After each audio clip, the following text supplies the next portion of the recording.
Bibles to the same scripture portion that we read from yesterday, namely Exodus chapter 3 verses 19 and 20. நாம் நேற்று வாசித்ததான அதே வேத பகுதியாக யாத்திராகமம் முதலாம் அதிகாரம் 19 20 வசனங்களை இன்றும் வாசிப்போம். ஆனாலும் எகிப்தின் ராஜா கைவல்லமை கண்டாலொழிய உங்களை போகவிடான் என்று நான் அறிவேன். ஆகையால் நான் என் கையை நீட்டி எகிப்தின் நடுவிலே நான் செய்யும் சகலவித அற்புதங்களாலும் அதை வாதிப்பேன். அதற்கு பின் அவன் உங்களை போக விடுவான்.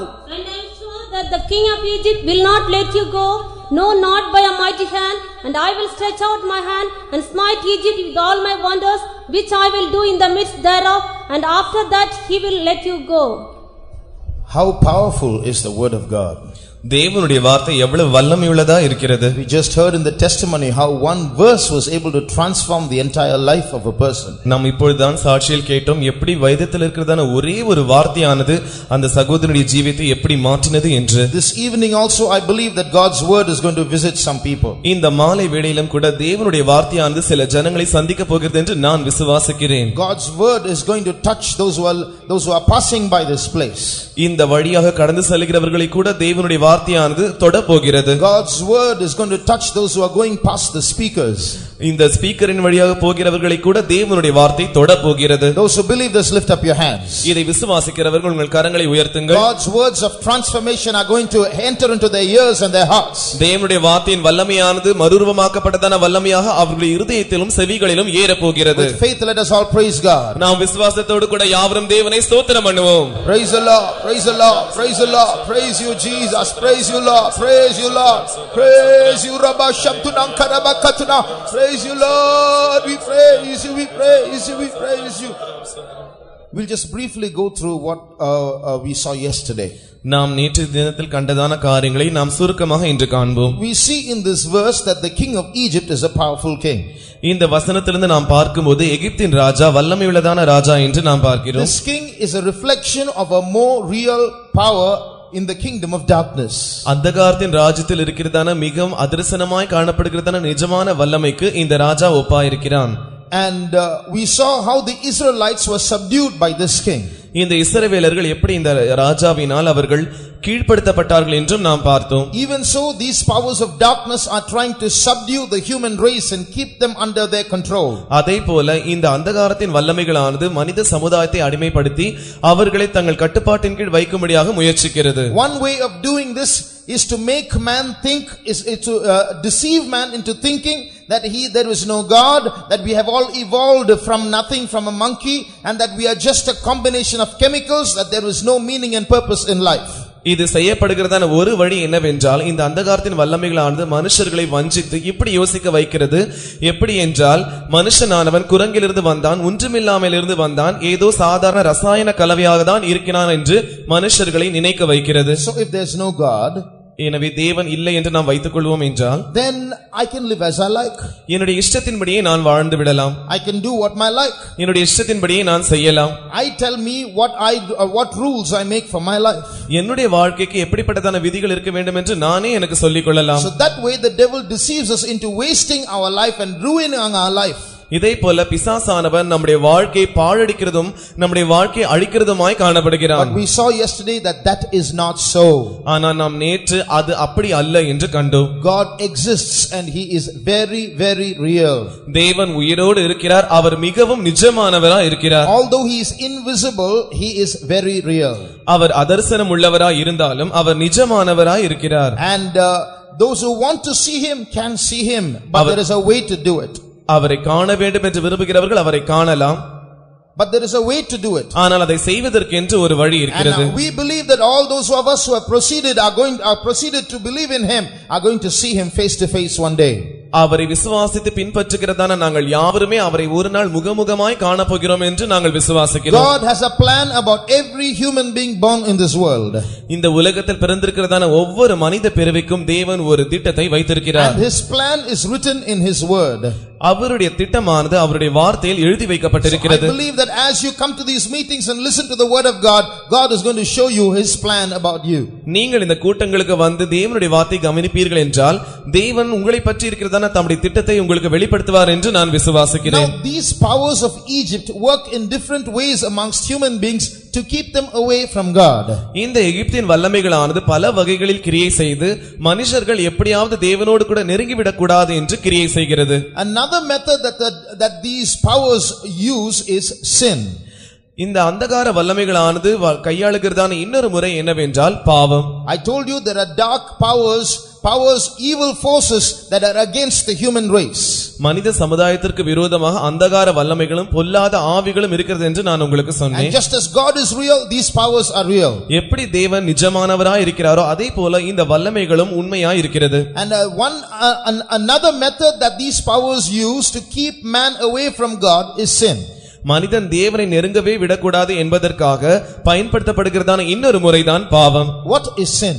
பாவம் என்றால் என்ன? There are many things that you can say in defining sin. பாவத்தை பற்றி விளக்குவதற்கு பல வகையான விளக்கங்கள் இருக்கிறது. You can write out a big list of sins and say all this is sin.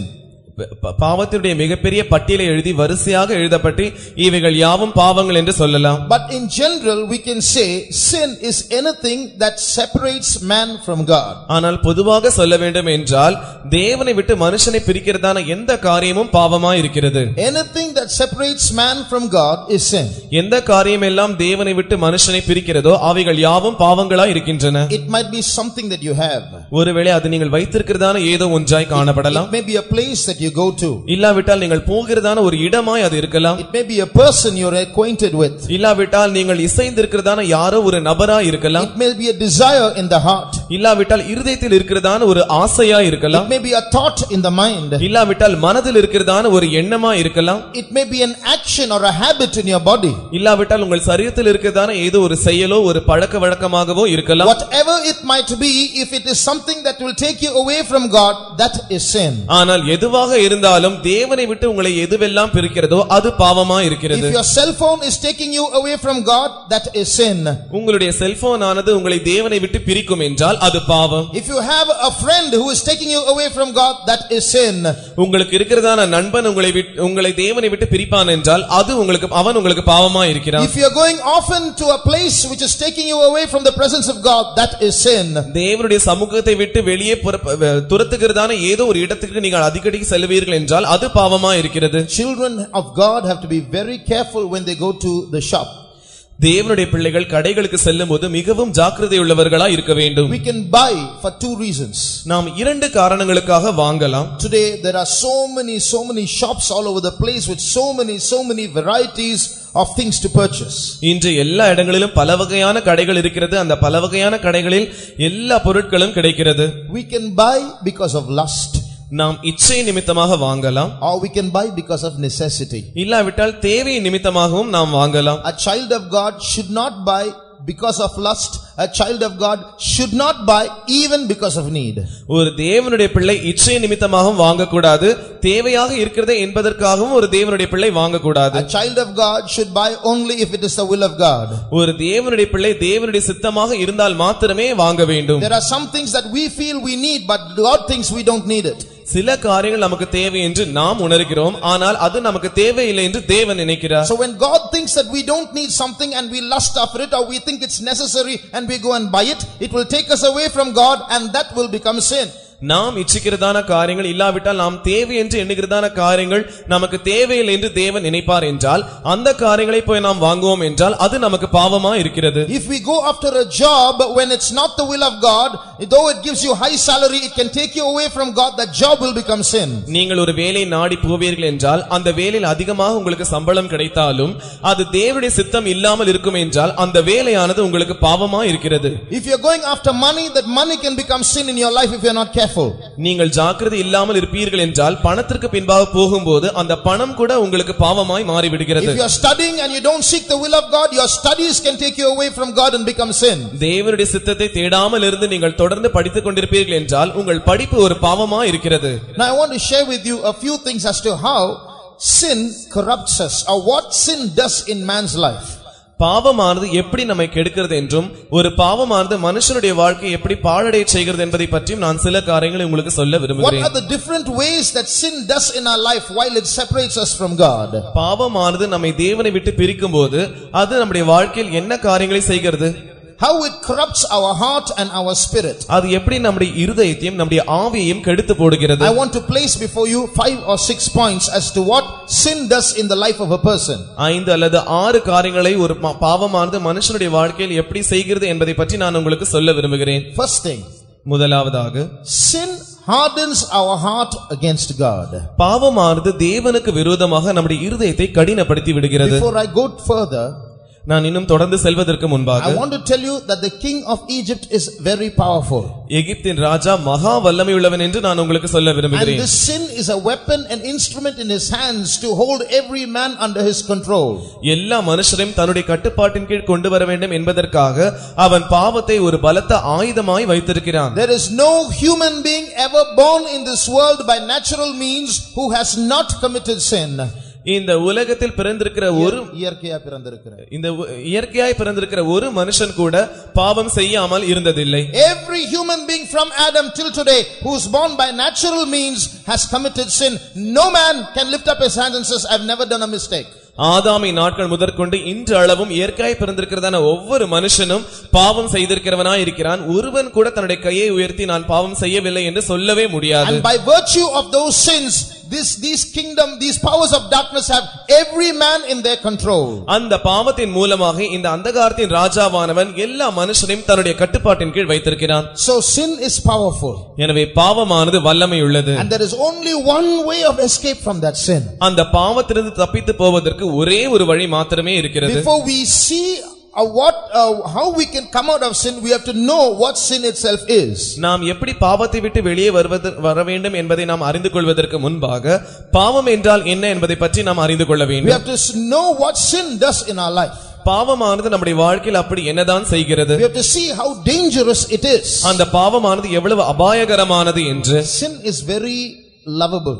பாவமானது மிகவும் நேசிக்கக்கூடியதாய் இருக்கிறது. It has a lot of fun and pleasure in it. அதற்குள்ளாக அதிகமாக சந்தோஷமும் அதிகமாக இன்பமும் காணப்படுகிறது. But while you fondle it, while you caress it, it will eat you. நீங்கள் அந்த பாவத்தை அணைத்துக் கொள்ளும்போது, அந்த பாவத்தை நீங்கள் நேசிக்கும்போது அது உங்களை பட்சித்து விடுகிறது. That's why we have to understand what sin is. அதற்காக தான் பாவம் என்றால் என்ன என்பதை பற்றி நாம் அறிந்து கொள்ள வேண்டும். The first thing that sin does is it will harden you against God. பாவம் செய்கிறதான முதலாவது காரியம் என்னவென்றால் அது உங்களை தேவனுக்கு முன்பாக கடினப்படுத்தி விடுகிறது. It will harden you against God. தேவனுக்கு விரோதமாக அது உங்களை கடினப்படுத்தி விடுகிறது. Hebrews chapter 3 verses 12 and 13. எபிரேயர் 3ஆம் அதிகாரம் 12ஆம் 13ஆம் வசனங்கள். சகோதரரே, ஜீவனுள்ள தேவனை விட்டு விலகுவதற்கு ஏதுவான அவிசுவாசமுள்ள பொல்லாத இருதயம் உங்களில் ஒருவனுக்குள்ளும் இராதபடிக்கு நீங்கள் எச்சரிக்கையாயிருங்கள். உங்களில் ஒருவனாகிலும் பாவத்தின் வஞ்சனையினாலே கடினப்பட்டு போகாதபடிக்கு இன்று எண்ணப்படும் அளவும் நாடோறும் ஒருவருக்கொருவர் புத்தி சொல்லுங்கள். Take heed, brethren, lest there be in any of you an evil heart of unbelief in departing from the living God, but exhort one another daily while it is called today, lest any of you be hardened through the deceitfulness of sin. Here we see sin is deceitful to harden us. பாவமானது நம்மை கடினப்படுத்தும் அளவிற்கு வஞ்சனை உள்ளதா இருக்கிறது என்று நாம் பார்க்கிறோம். What does it do? அது என்ன செய்கிறது? Our heart has two capacities. நம்முடைய இருதயத்திற்கு இரண்டு திறமைகள் இருக்கிறது. Either it will be sensitive to God and hard towards sin, or it will be sensitive towards sin and hard towards God. ஒன்று அது தேவனுக்கு நேராக உணர்வுள்ளதாய் இருந்து பாவத்திற்கு நேராக கடினமுள்ளதாய் இருக்கும். மற்றொன்று அது தேவனுக்கு நேராக கடினமுள்ளதாய் இருந்து பாவத்திற்கு நேராக மிகவும் உணர்வுள்ளதாய் இருக்கும். So those who are close to God will not find pleasure in sin. எனவே தேவனோடு நெருங்கி இருக்கிறவர்கள் பாவத்தின் இன்பத்தை தேட மாட்டார்கள். And those who are close to sin will not find pleasure in God. பாவத்தோடு கூட நெருங்கி இருக்கிறவர்கள் தேவனில் இருக்கிறதான இன்பத்தை தேட மாட்டார்கள். Dear brother, dear sister, do you find God boring in your life? அருமையான சகோதரனே சகோதரியே, தேவன் உங்களுடைய வாழ்க்கையில் உங்களுக்கு சலிப்பூட்டுகிறாரா? The Bible says in his presence is fullness of joy, not ordinary joy, fullness of joy. வேதம் சொல்லுகிறது அவருடைய சமூகத்தில் நிறைவான சந்தோஷம் இருக்கிறது என்று, சாதாரண சந்தோஷம் என்று அல்ல. And at his right hand are eternal pleasures. அவருடைய வலது பார்சத்தில் நித்திய பேரின்பம் இருக்கிறது. Are you able to enjoy that when you come to the presence of God? நீங்கள் தேவனுடைய சமூகத்திற்கு வரும்போது அதை உங்களால் அனுபவிக்க முடிகிறதா? If you can't, it means somewhere sin has hardened your heart. உங்களால் அனுபவிக்க முடியவில்லை என்றால் ஏதோ ஒரு இடத்தில் பாவமானது உங்கள் இருதயத்தை கடினப்படுத்தி இருக்கிறது என்று அர்த்தம். If a person is sensitive towards God, ஒரு மனுஷன் தேவனை தேவனை பற்றியதான உணர்வு உள்ளவனாய் இருப்பான் என்றால், a person is close to God and loves God, ஒரு மனுஷன் தேவனோடு கூட நெருங்கி இருந்து அவரை நேசிப்பான் என்றால், when he is placed before a television set or when he is sent to a cinema theater, those things won't entice him or pull him.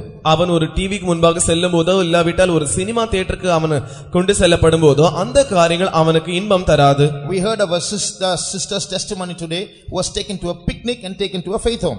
இன்று இந்த சகோதரனுடைய சாட்சியை நாம் கேட்டோம். அவர்கள் சுற்றுலாவிற்கு அழைத்து செல்லப்படுகிறதாக சொல்லப்பட்டு ஒரு விசுவாச வீட்டிற்கு கொண்டு செல்லப்பட்டார்கள். I know of another sister who was taken to a picnic.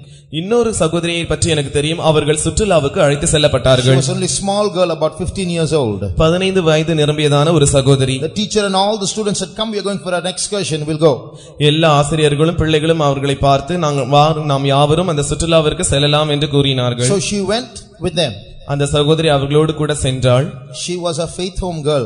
அவள் ஒரு விசுவாச வீட்டில் இருந்ததான பெண் பிள்ளையா இருந்தாள். And you know where the picnic was? It was a cinema theater. அந்த சுற்றுலா எங்கே போனது என்றால் அது ஒரு சினிமா தியேட்டராய் இருந்தது. She sat in front of in a cinema theater. The first time in her life she saw a cinema screen.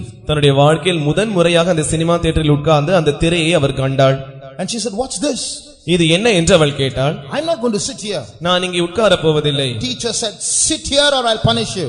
ஆசிரியர் அவளை பார்த்து நீங்க உட்கார் இல்லாவிட்டால் உன்னை நான் தண்டிப்பேன் என்று கூறினார். You know what that sister did? அந்த சகோதரி என்ன செய்தார் என்று தெரியுமா? She closed her eyes for 3 hours till that whole cinema was over. அந்த முழு திரைப்படமும் முடியும் வரைக்கும் 3 மணி நேரமும் அவள் தன்னுடைய கண்களை மூடிக்கொண்டே இருந்தாள். Why? ஏன்? Because she was close to God. ஏனென்றால் அவர்கள் தேவனோடு கூட நெருங்கி இருந்தார்கள். That movie did not give her any pleasure. It could not pull her. அந்த திரைப்படம் அவர்களுக்கு எந்த இன்பத்தையும் தரவில்லை. அதனால் அது இழுக்கப்பட முடியவில்லை. Her heart was sensitive to God and hardened against sin.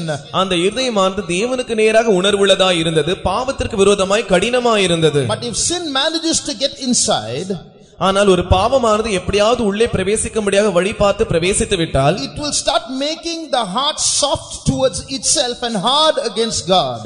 அந்த பாவமானது தனக்கு நேராக இருதயத்தை லகுவாக மெல்லியதாய் மாற்றிவிட்டு தேவனுக்கு நேராக கடினம் உள்ளதாய் மாற்றி விடுகிறது. So sin will make you hating long services. எனவே பாவமானது அதிக நீண்ட நேரமாய் நடத்தப்படுகிறதான ஆராதனைகளை வெறுக்கும்படியாய் செய்து விடுகிறது. Finish quickly, I want to go. The Sunday service is getting very long. சீக்கிரமாய் முடியுங்கள், நான் போக வேண்டும். இந்த ஞாயிறு ஆராதனை மிக நீண்ட நேரமாய் நடத்தப்படுகிறது. Can't close your eyes during the meetings. கூட்ட நேரத்தில் கண்களை அடைக்க முடிகிறதில்லை. Within 2 hours you'll get up 5 times and go. 2 மணி நேரத்துக்குள்ளாக 5 முறை வெளியே எழுந்து போய் வந்து விடுவோம். All these things will happen. Everybody will be worshiping God, enjoying the presence of God. You have no presence of God around you. இந்த எல்லா காரியங்களும் உங்களுக்கு சம்பவிக்கும். உங்களை சுற்றி இருக்கிறதான அத்தனை பேரும் தேவனை ஆராதித்து அவர்கள் இன்பப்பட்டுக் கொண்டிருப்பார்கள். ஆனால் உங்களாலோ அங்கே உட்கார முடியாது. So see how dangerous sin can be. பாவமானது எந்த அளவுக்கு மிகவும் அபாயகரமாய் இருக்கிறது என்பதை பாருங்கள். Dear brother, dear sister, can you feel the presence of God in this place? அருமையான சகோதரனே சகோதரி, தேவ சமூகத்தை உங்களால் இங்கே உணர முடிகிறதா? If you can't, that means something is wrong inside. உங்களால் முடியவில்லை என்றால் உங்களுக்குள்ளே ஏதோ ஒன்று தவறாக இருக்கிறது என்று அர்த்தம். A second thing that sin will do to our lives. நம்முடைய வாழ்க்கையில் பாவம் செய்கிறதான இரண்டாவது காரியம், sin when it comes in will create a self defense mechanism in us. பாவம் நமக்குள்ளாக பிரவேசிக்கும் போது அது நமக்குள்ளாக ஒரு தற்காப்பு நிலை சக்தியை உண்டாக்கி விடுகிறது. That means when sin comes in, it will create an atmosphere so that it will defend itself and not permit it to go out. அதனை அர்த்தம் என்னவென்றால் பாவமானது உள்ளே பிரவேசித்து விட்டால் அது தனக்கென்று ஒரு சாதகமான சூழ்நிலையை உருவாக்கி எந்த நிலவரத்திலும் வெளியே தள்ளப்படாதபடிக்கு அது தன்னை பாதுகாத்துக் கொள்கிறது. So it will not allow the person to let it out. It will stir the person to keep it in. ஒரு மனுஷன் அது தன்னை விட்டு வெளியே துரத்தி விடாதபடிக்கு தன்னை பாதுகாத்துக் கொள்கிறது. அதோடு கூட இன்னும் தொடர்ந்து அந்த பாவமானது அந்த மனுஷனை தூண்டிக்கொண்டே இருக்கிறது. When will a sin that has entered a man leave a man? எப்பொழுது ஒரு பாவமானது மனுஷனுக்குள்ளாக பிரவேசித்து எப்பொழுது அந்த பாவம் அந்த மனுஷனை விட்டு வெளியே போகிறது? By humble confession. தாழ்மையான அறிக்கையின் மூலமாக. But when sin enters in, it will try its best not to make the man not to confess the sin. ஆனால் பாவமானது ஒரு முறை பிரவேசித்து விட்டால் அது மனுஷன் எப்படியாவது அறிக்கை செய்யாமல் இருக்கும்படியாக பாதுகாத்துக் கொள்கிறது. One is through lies. ஒன்று பொய்களின் மூலமாக. Brother, did you do that? சகோதரன், நீங்கள் அதை செய்தீர்களா? I saw you in that particular place today. இன்று அந்த குறிப்பிட்ட இடத்தில் நான் உங்களை கண்டேன். No, you're mistaken. You must have seen someone else. இல்லை, நீங்கள் தவறாக சொல்லுகிறீர்கள். வேறு யாரையோ நீங்கள் பார்த்திருக்கிறீர்கள். Brother, I heard that you said such and such a thing. சகோதரன், நீங்கள் இப்படிப்பட்டதான காரியங்களை சொல்லி இருக்கிறீர்கள் என்று நான் கேள்விப்பட்டேன். No, that's a big lie. இல்லை, அது ஒரு மிகப்பெரிய பொய். But what we say that's a big lie, that's the lie. ஆனால் நாம் சொல்லுகிறதான் மிகப்பெரிய பொய், அதுதான் பெரிய பொய்யா இருக்கிறது. So through a lot of lying and acting we can cover up our sins. எனவே அதிகமாக பொய்களின் சொல்வதின் மூலமாக, நடிப்பதின் மூலமாக நம்முடைய பாவங்களை நாம் மூடி வைத்து விடலாம். Secondly, we can offer some excuses for our sin. இரண்டாவதாக நம்முடைய பாவங்களுக்காக சில சாக்கு போக்குகளை நாம் சொல்லுகிறவர்களாய் இருப்போம். Yes, I said that particular bad word, but he said it, so I said it. ஆம், நான் அந்த குறிப்பிட்ட கெட்ட வார்த்தையை சொன்னேன், ஏனென்றால் அவர் சொன்னார், அதனால் தான் நானும் சொன்னேன். I got angry and slapped my wife, but she irritated me, that's why I slapped her. எனக்கு கோபம் வந்து விட்டது, அதனால் என்னுடைய மனைவியை நான் கன்னத்தில் அறைந்து விட்டேன். அவர்கள் என்னை எரிச்சல் படுத்தினால், அதனால் தான் நான் அவளை அடித்து விட்டேன். So what's the excuse? எனவே இதில் இருக்கிற சாக்கு போக்கு என்ன? He spoke, so I spoke. She irritated, so I slapped. அவர் பேசினார், அதனால் நானும் பேசினேன். அவள் என்னை எரிச்சல் படுத்தினால், அதனால் நான் அவளை அறைந்தேன். Or we can give some justifications. இல்லாவிட்டால் சில நீதிகரித்தலை நாம் செய்யலாம். Brother, what is that you did? சகோதரனே, நீங்கள் செய்ததான அந்த காரியம் என்ன? Why you are always pointing at me?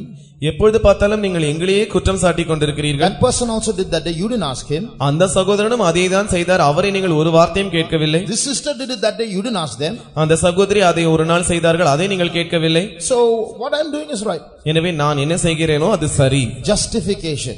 நீதிகரித்தல். Trying to make the wrong into a right. தவறான காரியத்தை சரியான காரியமாக மாற்ற முயற்சிப்பது. Because someone else does something, does the wrong become right? யாரோ ஒருவர் அதே காரியத்தை செய்துவிட்டபடியினால் அந்த தவறு சரியாக மாறிவிடுமா? So this is all what sin does to provoke us to keep itself inside and prevent us from confessing and letting it out. இந்த எல்லா காரியங்களையும் பாவமானது செய்து விடுகிறது. அதோடு கூட எப்படியாவது இந்த பாவம் உள்ளேயே வைக்கப்பட வேண்டும் என்பதற்காக தூண்டிவிட்டு, எப்படியாவது அறிக்கை செய்து பாவம் வெளியே துரத்தப்படக்கூடாது என்பதற்காக தன்னை தானே காத்துக்கொண்டு இப்படி செய்கிறது. God asked Adam, did you eat that fruit? தேவன் ஆதாமை பார்த்து, ஆதாமே நீ அந்த கனியை சாப்பிட்டாயா என்று கேட்டார். God, Eve. ஆண்டவரே, ஏவாள், Eve, did you eat that fruit? ஏவாளே நீ அந்த கனியை புசித்தாயா? God, the serpent. தேவனே, அந்த சர்ப்பம். They did not confess. அவர்கள் அறிக்கை செய்யவில்லை. So the first sin that entered into man itself was in self defense. Don't confess, make an excuse. எனவே முதலாக பாவமானது முதல் மனுஷனுக்குள் பிரவேசிக்கும் போதே நீ அறிக்கையிட வேண்டாம், அதுக்கு சாக்கு போக்கு சொல்லு என்று தன்னை தானே பாதுகாத்துக் கொண்டது. Why does sin want to stay inside? இந்த பாவமானது ஏன் உள்ளேயே தங்க வேண்டும் என்று முயற்சிக்கிறது? Who sent that sin from inside? இந்த பாவத்தை உள்ளே செலுத்தினது யார்?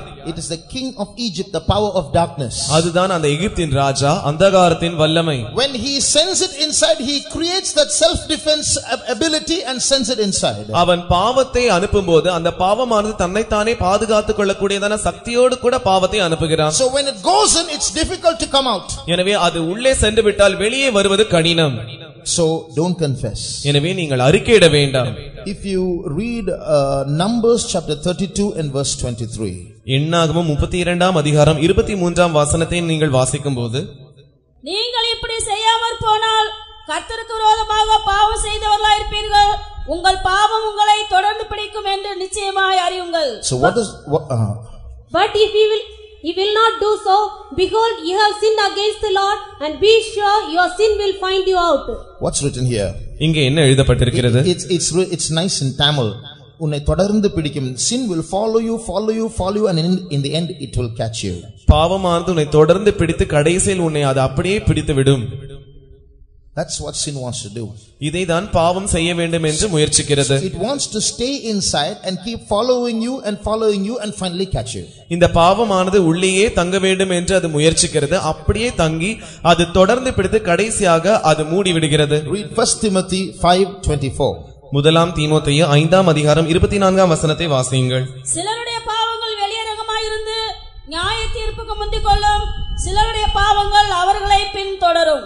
Some men's sins are open beforehand, going before to judgment, and some men they follow after. Some men's sins are open, it's before them. It goes before them, the sin gets judged, the person escapes. சில ஜனங்களுடைய பாவங்கள் வெளியரங்கமா இருக்கிறது, அது நிமித்தமாக அந்த பாவம் நியாயந்தீர்க்கப்படுகிறது, அந்த ஜனங்கள் தப்பித்துக் கொள்கிறார்கள். So that's by confession.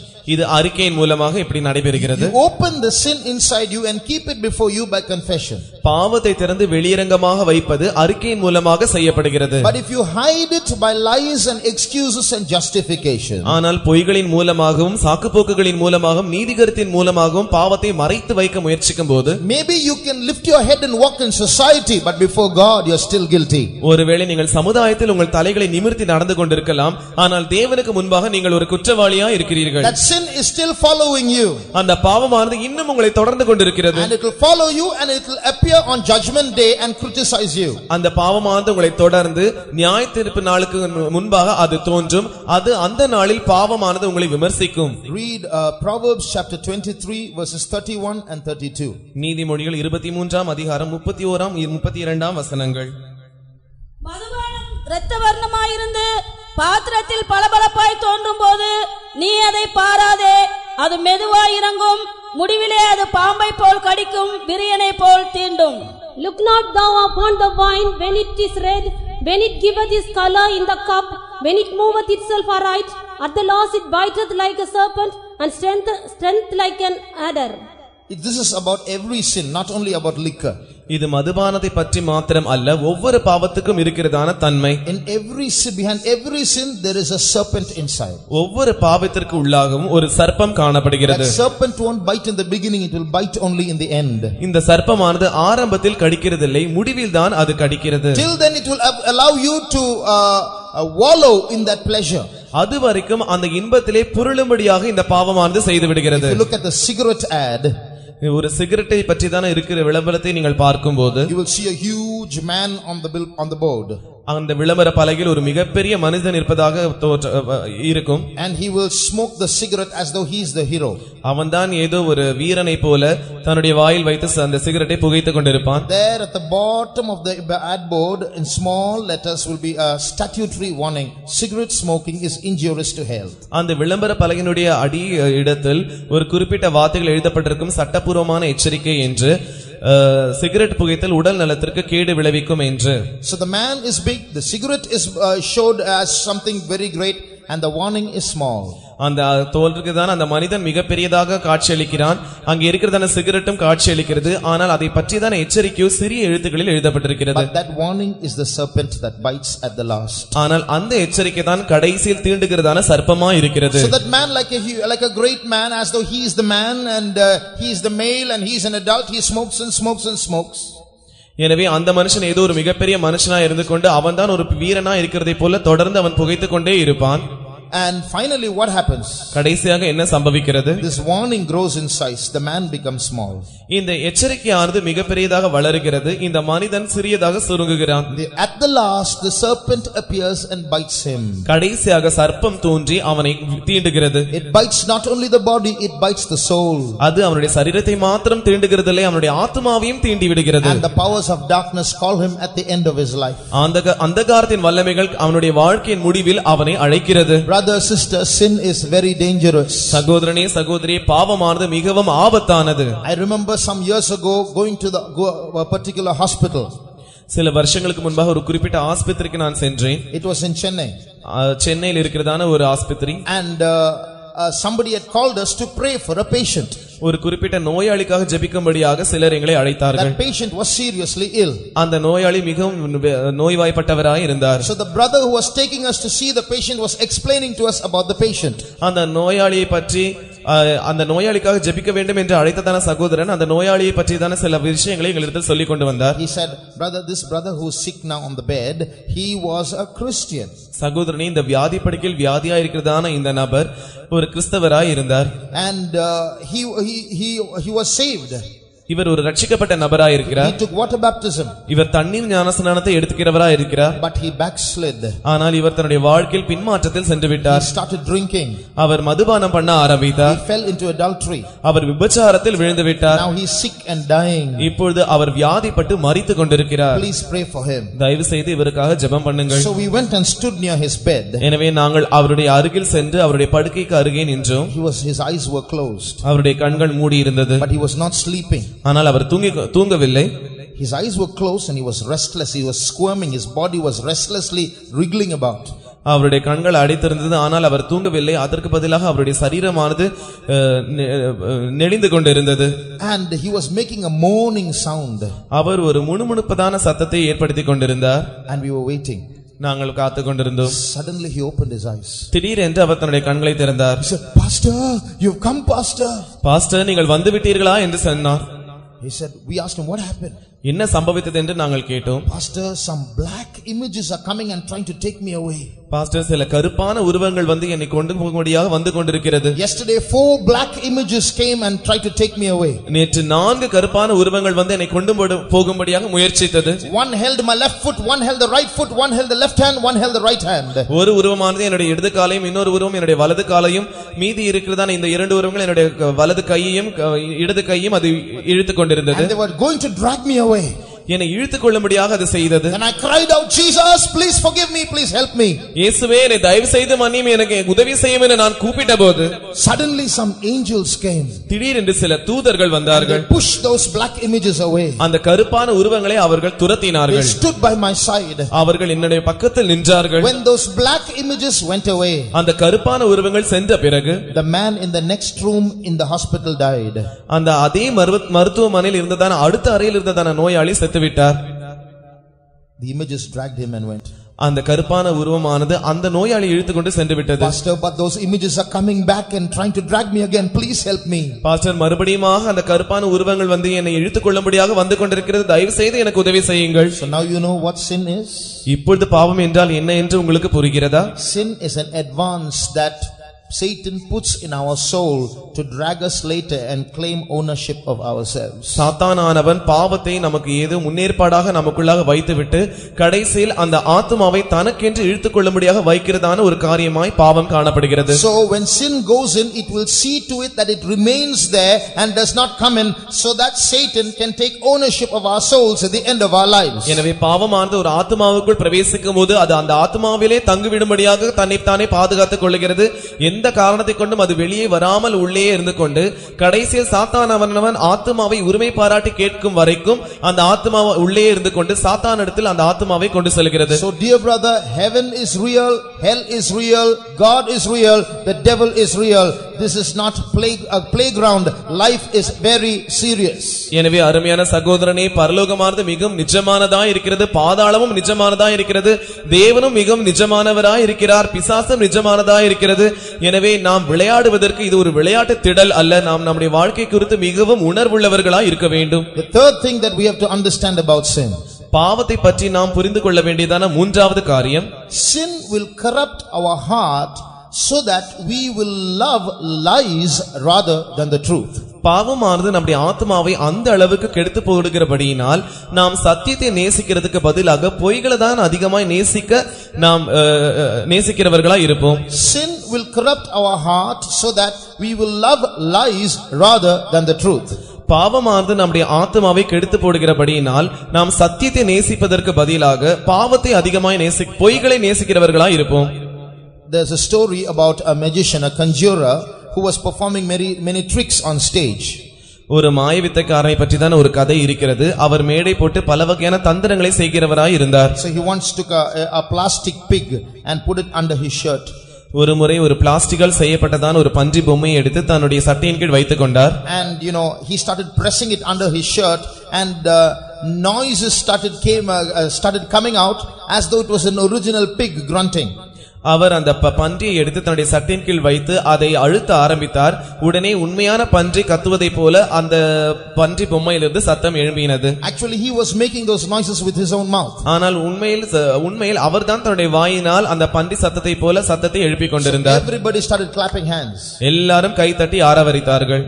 Suddenly a young boy came on stage and said, I can do that also. திடீரென்று ஒரு வாலிப பையன் வந்து இதை நானும் செய்வேன் என்று மேடைக்கு முன்பாக வந்தான். He had his hands under his shirt. அவன் தன்னுடைய கையை சட்டையின் கீழ் வைத்திருந்தான். And he came in front of the microphone. அவன் மைக்ரோஃபோனுக்கு முன்பாக வந்து நின்றான். And he started pressing what was under his shirt, and again the grunting sound came.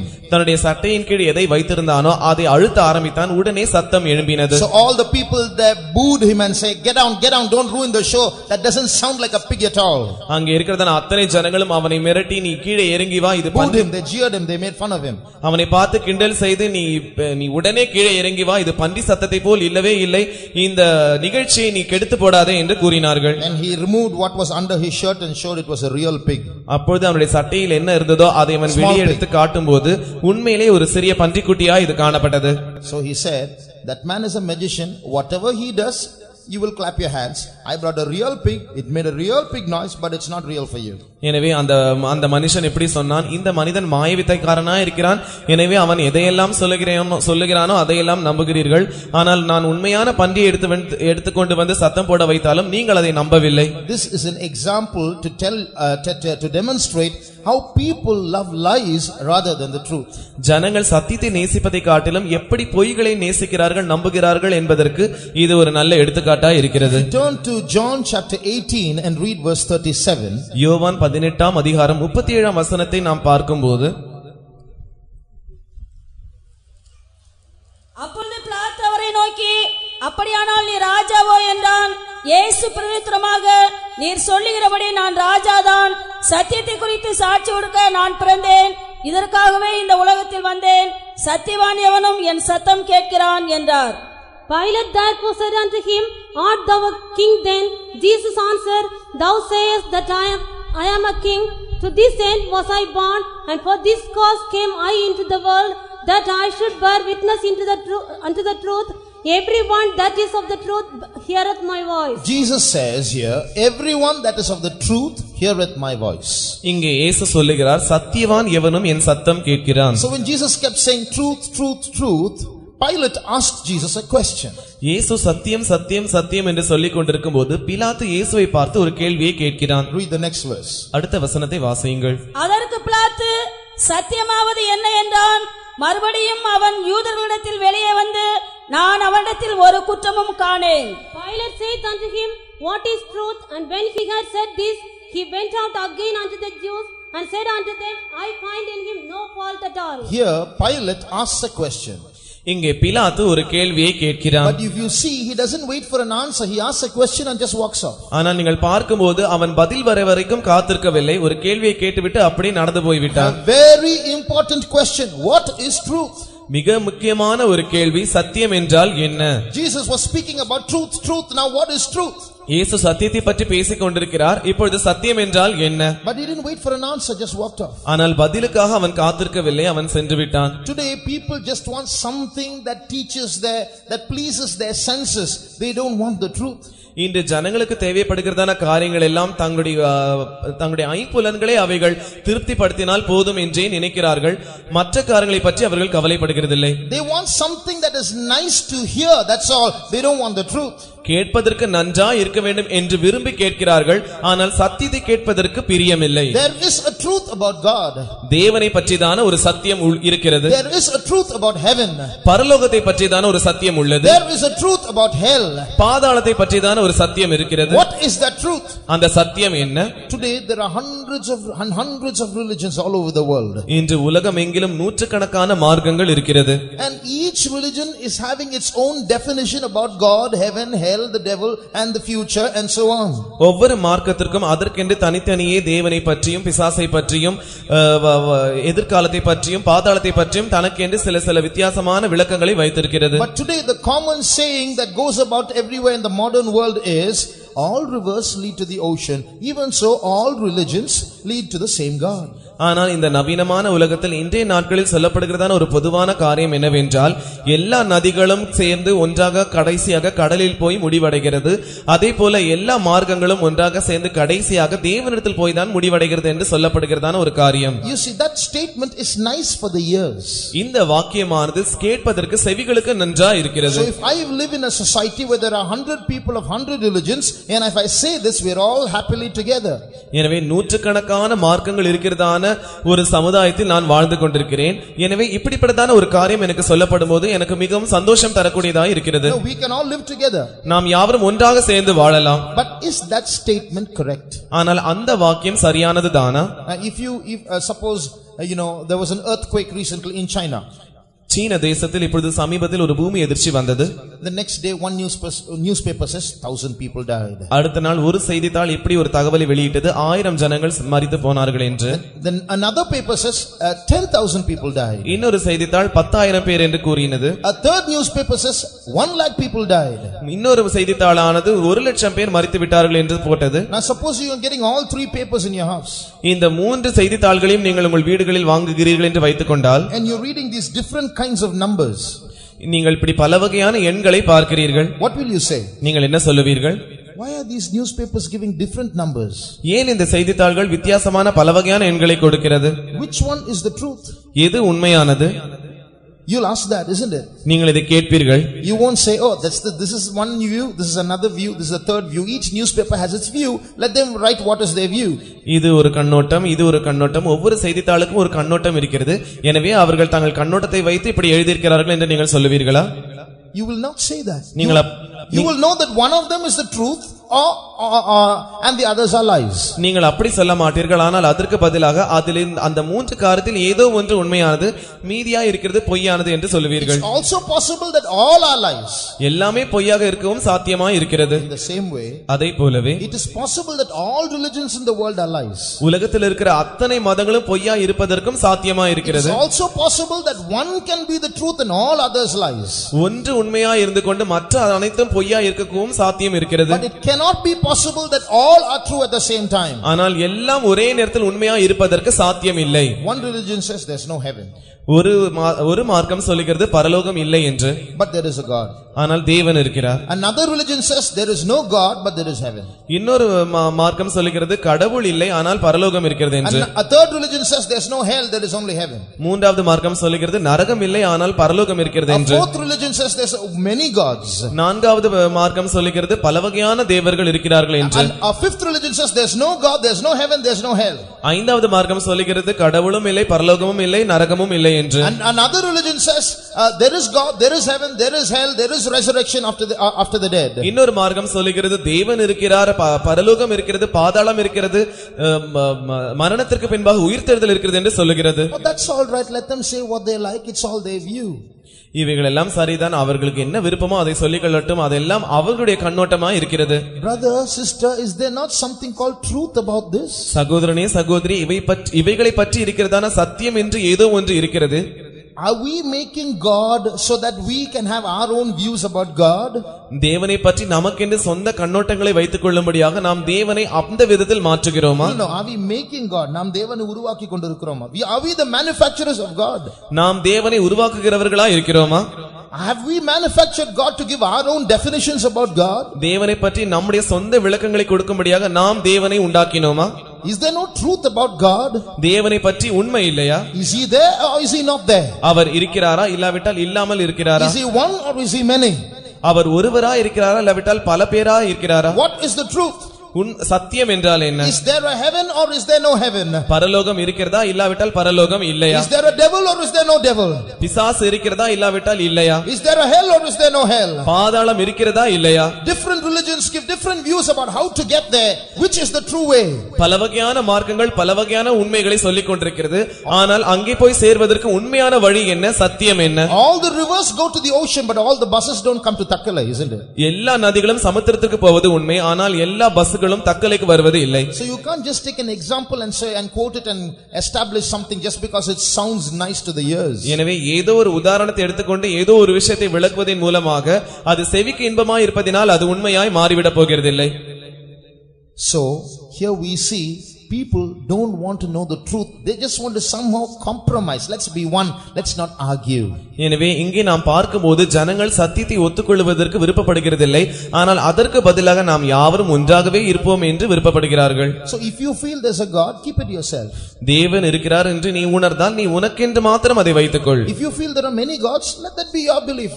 பல தேவர்கள் இருக்கிறார்கள் என்று நீ நினைத்தால் உண்மை என்று நம்பினால் நீ அதை உனக்கென்று வைத்துக்கொள். If you feel that there is no God, you believe that. கடவுளே இல்லை என்று நீ நம்பினால் அந்த உண்மையை நீ உனக்கென்று வைத்துக்கொள். But don't start preaching to others and telling what is the truth. ஆனால் சத்தியம் என்ன என்பதை பற்றி மற்றவர்களுக்கு பிரசங்கிக்க நீங்கள் ஆரம்பிக்க வேண்டாம். That's what's happening these days. இதுதான் இந்த நாட்களில் சம்பவித்துக் கொண்டிருக்கிறது. People have lost their sincerity. They don't want to know what is real, what is the truth. They just want to believe what they like so that they can live as they like.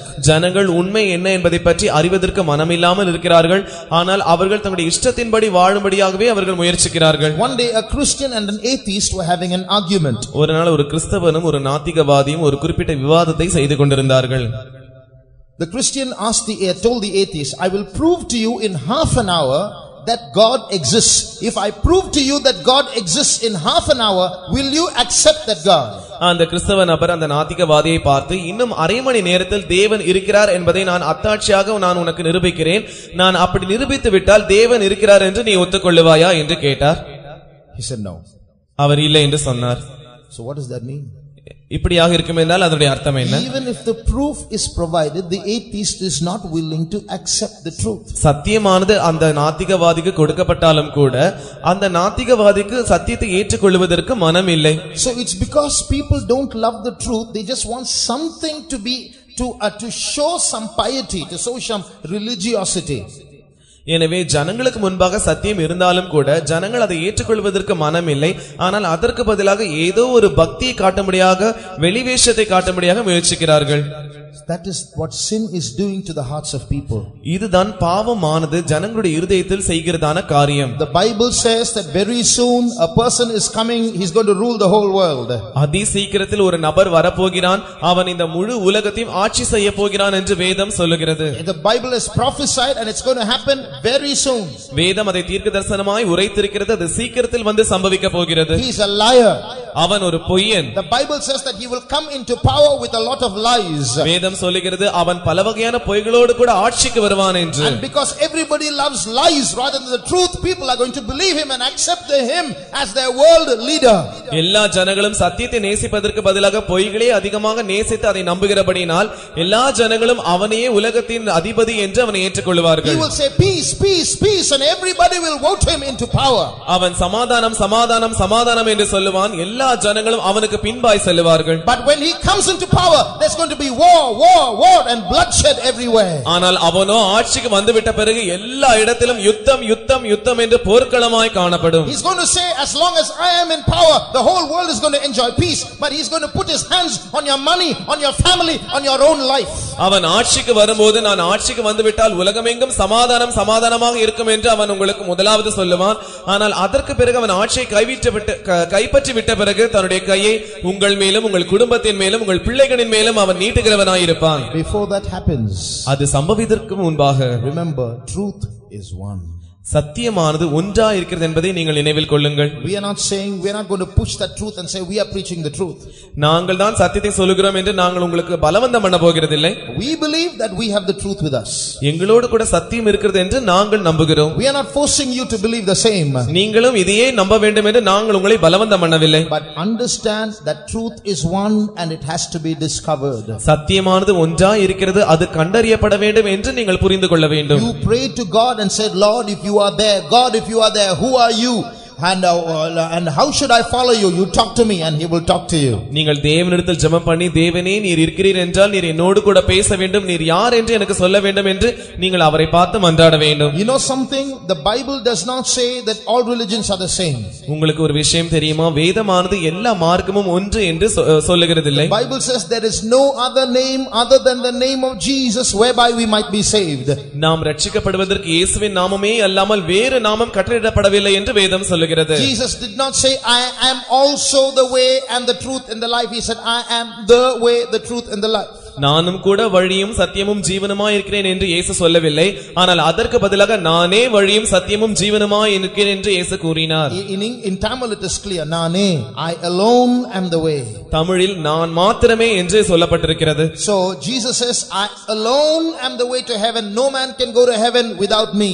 எனவே இயேசு சொல்லுகிறார், நான் மாத்திரமே பரலோகத்துக்கு செல்லக்கூடியதான வழியாய் இருக்கிறேன், என்னாலே அல்லாமல் ஒருவனும் பரலோகத்திற்கு செல்லவே முடியாது. If this is true, accept it. If it is not not true, throw it out.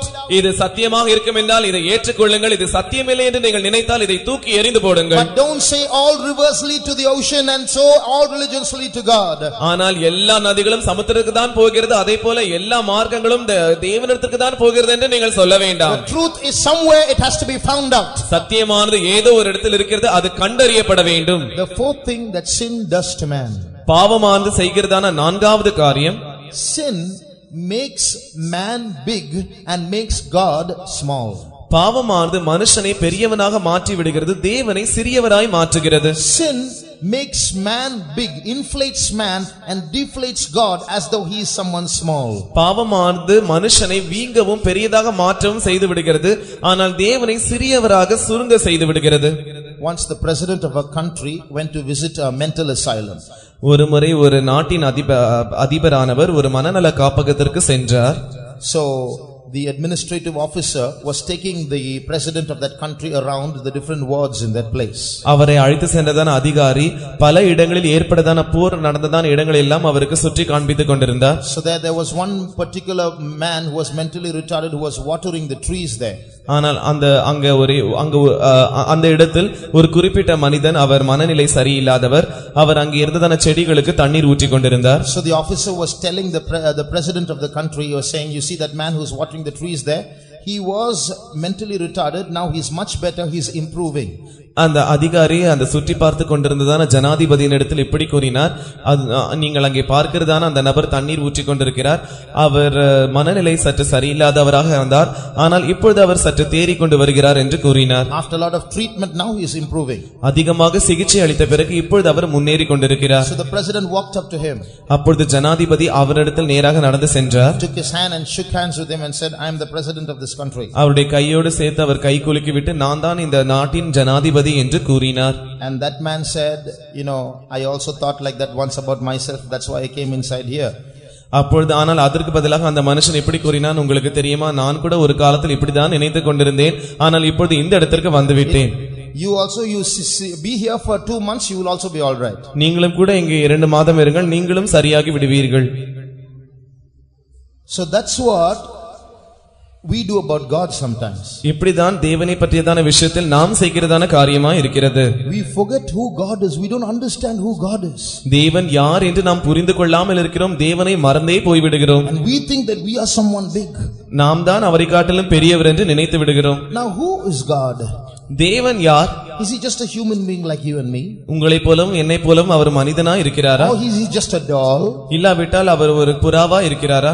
Doll. இல்லாவிட்டால் ஒரு பொம்மையா இருக்கிறாரா? Or is he just a picture on a wall? இல்லாவிட்டால் சுவரில் இருக்கிறதான சித்திரமாய் அவர் இருக்கிறாரா? Who is God? தேவன் யார்? He is the maker of this universe. அவர் இந்த அகிலாண்டத்தை சிருஷ்டித்ததான சிருஷ்டிகர். I just want to say a couple of things about this universe that we live in. நாம் வாழ்ந்து கொண்டிருக்கிறதான இந்த அண்ட சராசரத்தை பற்றி சில காரியங்களை நான் உங்களுக்கு சொல்ல விரும்புகிறேன்.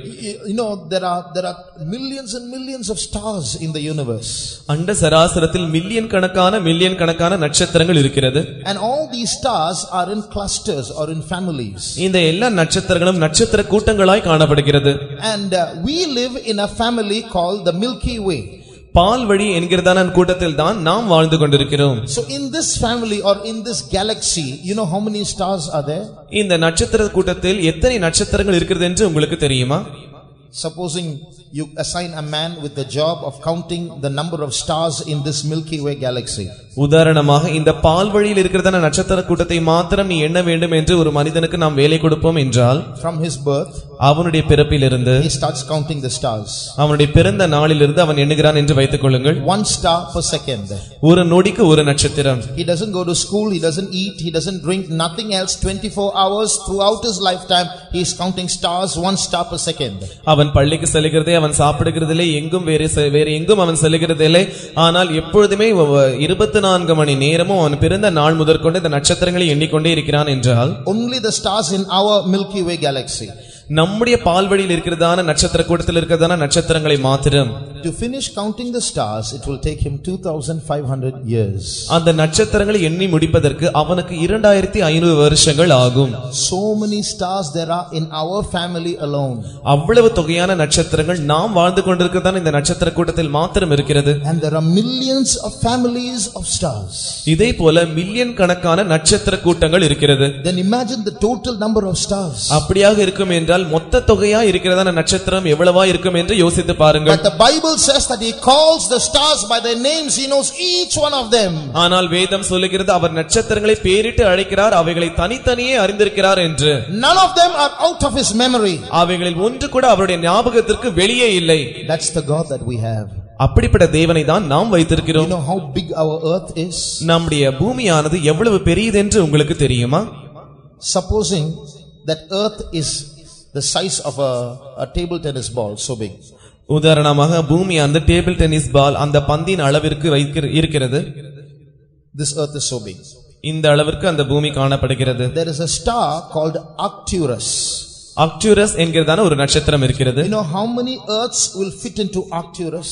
Arcturus என்கிறதான நட்சத்திரத்துக்குள் எத்தனை பூமியை போட்டால் அது நிரம்பும் என்று உங்களுக்கு தெரியுமா? I want to describe to you how big stars there are in this universe. இந்த அண்ட சராசரத்தில் எவ்வளவு பெரிய நட்சத்திரங்கள் இருக்கிறது என்று நான் உங்களுக்கு சொல்ல விரும்புகிறேன். How many earths can you put into Arcturus? Arcturus என்கிறதான நட்சத்திரத்துக்குள்ளாக எத்தனை பூமிகளை நாம் வைக்கலாம்? Suppose the earth is small. உதாரணமாக பூமி இந்த அளவுக்கு சிறியதாக இருக்கிறது என்று வைத்துக் கொள்ளுங்கள். The size of a table tennis ball. ஒரு டேபிள் டென்னிஸ் பந்தினுடைய அளவு. How many such balls can you put into this hall? அப்படிப்பட்டதான பந்துகளை இந்த ஹாலில் எத்தனை பந்துகளை நாம் அடுக்கலாம்?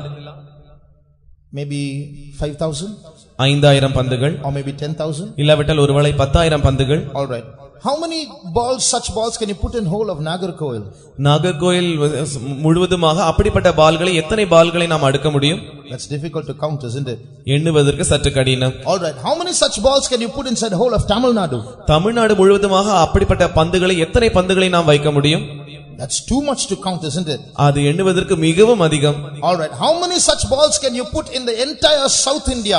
Tamil Nadu, Kerala, Karnataka, Andhra Pradesh. தென்னிந்தியாவை முழுவதுமாக கேரளா, கர்நாடகா, ஆந்திர பிரதேஷ், தமிழ்நாடு இந்த 4 மாநிலங்களிலும் அப்படிப்பட்ட பந்துகளை எத்தனை பந்துகளை நாம் வைக்கலாம்? That must be million, isn't it?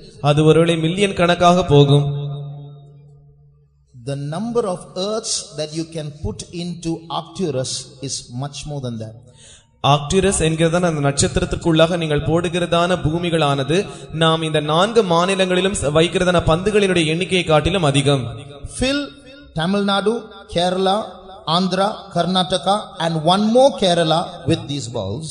இந்த பந்துகளை தமிழ்நாடு, கேரளா, கர்நாடகா, ஆந்திரா இன்னும் ஒரு கேரளாவில் நாம் இந்த பந்துகளை வைப்போம் என்றால் and heap balls in that full area up to a height of 22 feet.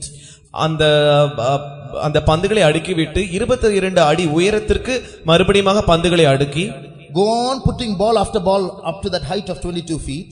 22 அடிக்கு இந்த பந்துகளை அடுக்கிக் கொண்டே சென்று how many balls will you get? So many earths you can put into Arcturus. Arcturus is a star so big. அவ்வளவு பந்துகள் எந்த அளவிற்கு தொகையாக வருமோ அத்தனை பந்துகளை அந்த ஆர்க்டுரஸ் என்கிறதான நட்சத்திரத்துக்குள்ளாக அப்படிப்பட்ட பூமியை நாம் வைக்கலாம். Such huge stars there are in this universe. அவ்வளவு மிகப்பெரியதான நட்சத்திரங்கள் இந்த அகிலாண்டத்தில் இருக்கிறது. And there are stars bigger than Arcturus. அதோடு கூட ஆர்க்டுரஸ் என்கிறதான நட்சத்திரத்தை காட்டிலும் மிகப்பெரிய நட்சத்திரமும் இருக்கிறது. Now you read a verse, Psalm 33 verse 6. 33ஆம் சங்கீதம் 6ஆம் வசனத்தை நாம் வாசிக்கும்போது கர்த்தருடைய வார்த்தையினால் வானங்களும் அவருடைய வாயின் சுவாசத்தினால் அவைகளின் சர்வ சேனையும் உண்டாக்கப்பட்டது. By the word of the Lord were the heavens made, and all the hosts of them by the breath of his mouth. I spoke to you about millions and millions and millions of stars. Million கணக்காக இருக்கிறதான நட்சத்திரங்கள் இருக்கிறது என்று நான் உங்களுக்கு சொன்னேன். The sun that we are seeing today is a very, very, very small star. இன்று நாம் காண்கிறதான இந்த சூரியனானது மிக மிக சிறியதா இருக்கிறதான ஒரு நட்சத்திரம். But the power, the energy that comes from the sun in 1 second can provide electricity for the whole world from Adam till today. ஆனால் அந்த சூரியனிலிருந்து வெளிப்படுகிறதான சக்தியானது ஒரு நொடிக்கு வெளிப்படுகிறதான அந்த சக்தியானது ஆதாமின் நாட்களிலிருந்து இன்று வரைக்கும் முழு உலகத்திற்கும் அது பயன்படக்கூடியதா இருக்கிறது. Give electricity. It will give electricity. மின்சார சக்தியாய் இருக்கிறது. I'll tell you again, the energy, the power coming from the sun in 1 second can supply electric power to the whole world from Adam till today. அந்த நாம் காண்கிறதான அந்த சூரியனிலிருந்து வெளிப்படுகிறதான ஒரு நொடிக்கு வெளிப்படுகிறதான சக்தியானது மின்சார சக்தியாக பயன்படுத்தப்பட வேண்டும் என்றால் ஆதாமின் நாட்களிலிருந்து இன்று அளவுக்கு முழு உலகத்திற்கும் பயன்படுத்தக்கூடியதா இருக்கிறது. So much power is there in the sun in 1 second. அந்த அளவிற்கு சூரியனில் ஒரு நொடியில் சக்தி காணப்படுகிறது. And all the stars in this world, this verse says, he breathed it out of his mouth. இந்த முழு அண்ட சராசரத்திலும் இருக்கிறதான அத்தனை நட்சத்திரங்களையும் அவர் தம்முடைய வாயின் சுவாசத்தினால் உண்டாக்கினார் என்று இந்த வசனம் சொல்லுகிறது. Such a big God. அவ்வளவு பெரிய மகத்தான தேவன். What does sin do? பாவம் என்ன செய்கிறது? It makes that God into a small doll. அந்த அவ்வளவு பெரிய தேவனை ஒரு சிறிய பொம்மையாக அந்த பாவம் மாற்றி விடுகிறது. And it makes us into big giants. நம்மை மிகப்பெரிய ராட்சதர்களாய் மாற்றுகிறது. We take God to court and put him in the judgment bar and we sit on the judgment seat and we ask him questions. நாம் தேவனை எடுத்து நீதிமன்ற அந்த சாட்சி கூண்டில் வைத்துவிட்டு நாம் அந்த நீதிமன்ற ஆசனத்தில் உட்கார்ந்து கொண்டு அவரை பார்த்து கேள்வி கேட்கிறோம். That's sin. அது பாவம். Dear brother, dear sister, do you have any questions to ask God? அருமையான சகோதரனே சகோதரி, தேவனை பார்த்து கேள்வி கேட்பதற்கு உங்களுக்கு கேள்விகள் இருக்கிறதா? Job had many questions. யோபுவிற்கு अनेक கேள்விகள் இருந்தது. Finally God asked Job many questions. கடைசியாக யோபுவை பார்த்து தேவன் பல கேள்விகளை கேட்டார். God asked Job more than 60 questions. தேவன் யோபுவினிடத்தில் 60க்கும் மேற்பட்டதான கேள்விகளை கேட்டார். Finally Job said, "Our Lord, I spoke without understanding and I shut my mouth." கடைசியாக யோபு இப்படி பதில் கூறினார், தேவனே, நான் அறிவில்லாமல் பேசிவிட்டேன், எனவே என்னுடைய கையினால் என் வாயை பொத்திக் கொள்கிறேன் என்று. It's beautiful in Tamil. Lord, I put my hands in front of my mouth. தமிழில் அது அழகாக இருக்கிறது. ஆண்டவரே, என்னுடைய கையினால் வாயை பொத்திக் கொள்கிறேன். That is God. அதுதான் தேவன். Even though he went through terrible trials in his life. யோபுவானவர் தன்னுடைய வாழ்க்கையில் பல மிக பயங்கரமான பரீட்சைகளின் வழியாக சென்றாலும் கூட he asked many questions. அவர் பல வகையான கேள்விகளை கேட்டார். But when he understood who God was, he shut his mouth. ஆனால் தேவன் யார் என்று அவர் புரிந்து கொண்ட பிறகு தன்னுடைய வாயை அவர் அடைத்து விட்டார். So if you think you are big and God is small, that's sin working in your life.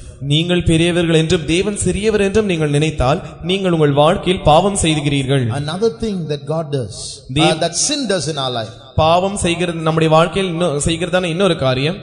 This is something very dangerous. It's common in everybody, so be careful when you listen now. இது மிகவும் அபாயகரமானதா இருக்கிறது. எல்லாருக்கும் பொதுவான காரியமா இது காணப்படுகிறது.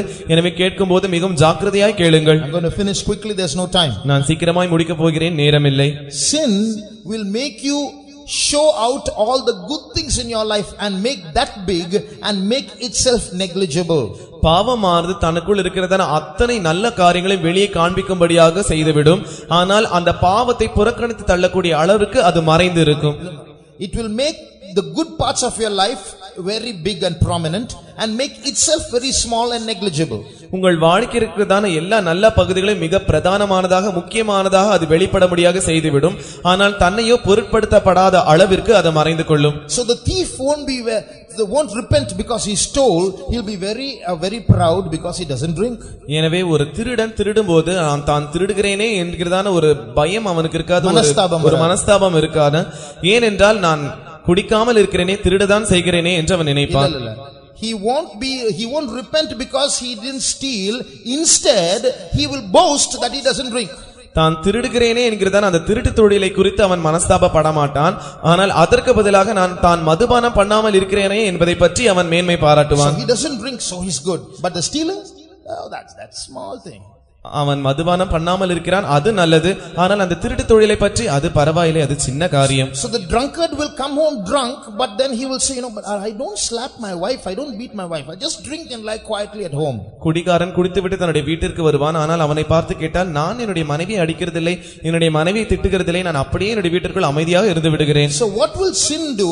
It will make itself negligible and so that we can keep patting it on its back. Never mind, it will be all right by and by. But there are so many many good things about you. ஆனால் பாவமானது செய்கிறதான காரியம் என்னவென்றால் அது தன்னை பொருட்படுத்தாத அளவிற்கு தன்னுடைய தோளின் மேல் தன்னை தட்டிக்கொண்டு இது போக போக சரியாகிவிடும் என்று சொல்லிக்கொண்டு மீதியா இருக்கிறதான நல்ல காரியங்களை பெரியதாக வெளியே தோன்ற செய்யும். So that's the work of sin. இதுதான் பாவத்தினுடைய வேலை. Many people are doing that today. அநேக ஜனங்கள் இன்று அதை செய்து கொண்டிருக்கிறார்கள். You know that one bad thing about us is bad enough to take us to hell. நமக்குள் இருக்கிறதான ஒரு மோசமான காரியம் கூட நம்மை பாதாளத்திற்கு கொண்டு செல்லுகிற அளவிற்கு மோசமா இருக்கிறது. Take any funeral service.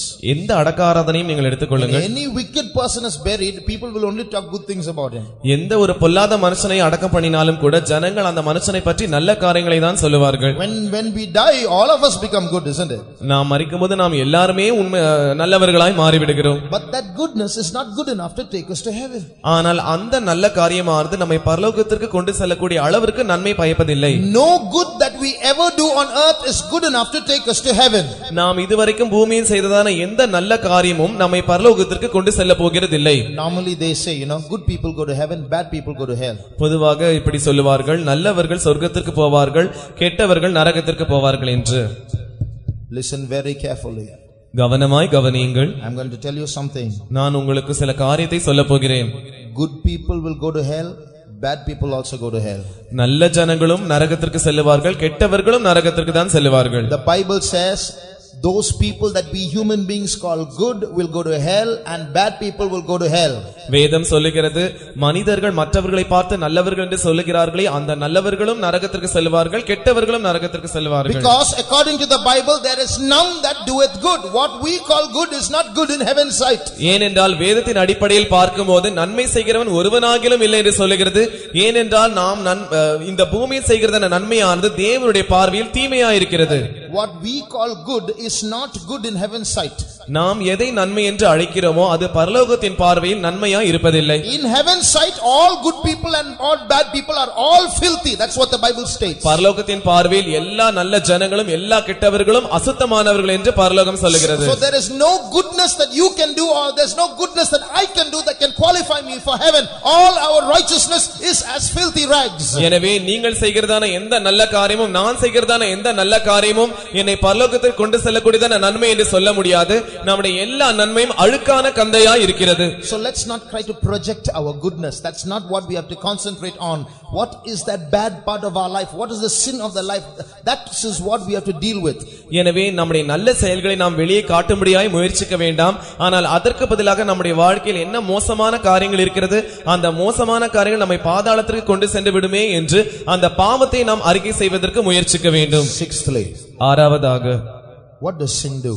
பாவமானது என்ன செய்கிறது? Sin will try to hide itself and be in the background by creating other burdens which are less important. பாவமானது தன்னை தானே மறைத்துக் கொண்டு அதற்கு பதிலாக பின்னணியில் இருந்து கொண்டு மிகவும் குறைவாய் அற்பமாய் இருக்கிறதான பாரங்களை பெரியதாய் மாற்றக்கூடியதாய் இருக்கிறது. For example, உதாரணமாக, some of you may have come here sick. உங்களில் சிலர் நீங்கள் வியாதியோடு கூட வந்திருப்பீர்கள். Some of you may be attacked by witchcraft. உங்களில் சிலர் நீங்கள் பில்லி சூனியத்தினால் பாதிக்கப்பட்டு இருந்திருப்பீர்கள். Some of you may have problems of death. உங்களில் சிலருக்கு கடன் பிரச்சனைகளோடு வந்திருப்பீர்கள். But these problems are less important compared to the sin that's in our life. ஆனால் நம்முடைய வாழ்க்கையில் இருக்கிறதான பாவத்தோடு கூட இந்த பிரச்சனைகளை ஒப்பிடும்போது இவைகள் மிகவும் சிறியவைகளா இருக்கிறது. You can be sick and go to heaven. You can have all your problems and still go to heaven. But you can't go to heaven with sin in you. நீங்கள் வியாதியோடு கூட பரலோகத்திற்கு போகலாம். உங்களுக்கு இருக்கிறதான அத்தனை பிரச்சனைகள் இருந்தாலும் கூட நீங்கள் பரலோகத்திற்கு போகலாம். ஆனால் உங்களுக்குள் பாவத்தை வைத்துக்கொண்டு நீங்கள் பரலோகத்திற்குள் செல்ல முடியாது. But what will sin do? பாவமானது என்ன செய்யும்? It will hide itself in the background and make it seem very small and make this problem of sickness and death and other problems big, and we are full of burden for relief from that. இந்த பாவமானது பின்னணியில் இருந்து கொண்டு தன்னை தானே மறைத்துக் கொண்டு ஏதோ ஒன்றுமே இல்லாததை போல மறைத்துக் கொண்டு வெளியே இருக்கிறதான பெரிய பிரச்சனைகளாகிய கடன் பிரச்சனைகள், இந்த பில்லி சூனிய பிரச்சனைகள் எல்லாம் ஏதோ மிகப்பெரிய பிரச்சனைகளா இருக்கிறது என்று அதை பெரியதாய் மாற்றுகிறதாய் காணப்படுகிறது. If you have come here with a problem, remember this. நீங்கள் ஏதோ ஒரு பிரச்சனையோடு கூட வந்திருப்பீர்கள் என்றால் இதை நினைவில் கொள்ளுங்கள். God will solve your problems. தேவன் உங்கள் பிரச்சனைகளை தீர்த்திருக்கிறார். But before that there is a more serious problem to deal with. ஆனால் அதற்கு முன்பாக நீங்கள் இடைப்பட வேண்டியதான மிக அபாயகரமான ஒரு பிரச்சனை இருக்கிறது. That's the problem of sin in our life. அதுதான் நம்முடைய வாழ்க்கையில் இருக்கிறதான பாவ பிரச்சனை. If we deal with that problem first and settle that, then the other problems will be solved. நீங்கள் முதலாவது அந்த பிரச்சனையோடு கூட இடைப்பட்டு அதை தீர்த்து விட்டால் மற்ற பிரச்சனைகள் தானாய் தீர்ந்து போகும். Before we conclude, நாம் முடிப்பதற்கு முன்பாக we go to the key verse once again. நாம் மறுபடியும் ஆரம்பத்தில் வாசித்ததான அந்த மூல வசனத்திற்கு மறுபடியும் செல்வோம். We see a powerful king, an enemy king there. அங்கே ஒரு சத்துருவாய் இருக்கிறதான வல்லமையுள்ள ராஜாவை நாம் பார்க்கிறோம். He is trying to control the human masses, every human being with the power of sin. எல்லா மனிதரையும் அந்த மனித சமுதாயத்தை தன்னுடைய பாவத்தின் வல்லமையினால் கட்டுப்படுத்தும்படியாய் அவன் முயற்சிக்கிறான். But what does God say? ஆனால் தேவன் என்ன சொல்லுகிறார்? Read Exodus 3:20. யாத்திராகமம் 3ஆம் அதிகாரம் 20ஆம் வசனத்தை வாசியுங்கள். ஆகையால் நான் என் கையை நீட்டி எகிப்தின் நடுவிலே நான் செய்யும் சகலவித அற்புதங்களாலும் அதை வாதிப்பேன். அதற்கு பின் அவன் உங்களை போக விடுவான். And I will stretch out my hand and smite Egypt with all my wonders, which I will do in the midst thereof, and after that he will let you go. So although this king of Egypt is powerful, இந்த எகிப்தின் ராஜா வல்லமையுள்ளவனாய் இருந்தாலும் கூட, although the powers of darkness are powerful, அந்தகாரத்தின் வல்லமைகள் வல்லமையா இருந்தாலும் கூட, although sin might be powerful, பாவமானது சக்தி வாய்ந்ததாய் இருந்தாலும் கூட, here we see God speaking. இங்கே தேவன் பேசுவதை நாம் பார்க்கிறோம். I am going to stretch forth my hand and I am going to do miracles. நான் என் கையை நீட்டி அற்புதங்களை செய்ய போகிறேன். After that he is going to let you go. அதற்கு பிறகு அவன் உங்களை போக விடுவான். In that incident we see 10 plagues fall on the Egyptians. இந்த சம்பவத்தில் நாம் பார்க்கும்போது எகிப்தியர்களை தாக்கினதான 10 வாதைகள் இருக்கிறது. One plague after the other. ஒரு வாதைக்கு பின்பாக மற்றொரு வாதை. They are all supernatural miracles. அவைகள் யாவும் இயற்கைக்கு அப்பாற்பட்டதான அற்புதங்கள். Even the magicians of Egypt could not do them. எகிப்தில் இருந்ததான மந்திரவாதிகளால் கூட அப்படி செய்ய முடியவில்லை. They were miracles done before Egypt. அது எகிப்திற்கு முன்பாக செய்யப்பட்டதான அற்புதங்கள். But in all those miracles Pharaoh hardened his heart. ஆனால் அந்த எல்லா அற்புதங்களிலும் எகிப்தின் ராஜாவாகிய பார்வோன் தன்னுடைய இருதயத்தை கடினப்படுத்தினான். I won't let you go. நான் உங்களை போக விடுவதில்லை. I will not let you go. நான் உங்களை போக விடுவதில்லை. That's the mighty hand of the powers of darkness. அதுதான் அந்தகாரத்தின் வல்லமைகளுக்கு இருக்கிறதான பலத்த புயம். But then God said, I am going to do one more miracle and then he's going to let you go. ஆனால் அப்பொழுது தேவன் சொன்னார், நான் இன்னும் ஒரு அற்புதத்தை செய்வேன், அப்பொழுது அவன் உங்களை போக விடுவான் என்று. God said, you take a lamb. நீ ஒரு ஆட்டுக்குட்டியை எடுத்துக்கொள்ள வேண்டும். 1 year old. ஒரு வயதானது. You cut it. நீ அதை வெட்ட வேண்டும். Slay it. நீ அதை கொன்று போட வேண்டும். Take its blood and smear it on your doors. அந்த இரத்தத்தை எடுத்து உன்னுடைய வாசலில் தெளிக்க வேண்டும். And if you do that, there will be no death in your house. நீ அதை செய்தால் உன்னுடைய வீட்டில் சாவு இருக்காது. This is a shadow of the death of Jesus Christ. இது இயேசு கிறிஸ்துவினுடைய மரணத்தினுடைய ஒரு சாயலா இருக்கிறது. What is the message that we get from here? இதிலிருந்து நாம் பெற்றுக்கொள்கிறதான தூது என்ன? Why did not God make Moses do this as the first plague? Why make him do 9 plagues which fail one after the other and then only do this at the 10th plague? ஏன் தேவன் முதலாவது வாதையிலேயே இந்த காரியத்தை செய்துவிட்டு அப்படி செய்யாமல் இருந்துவிட்டு இந்த 9 வாதைகளும் கடந்து சென்ற பிறகு 10வது வாதையின் போது இதை செய்கிறார்?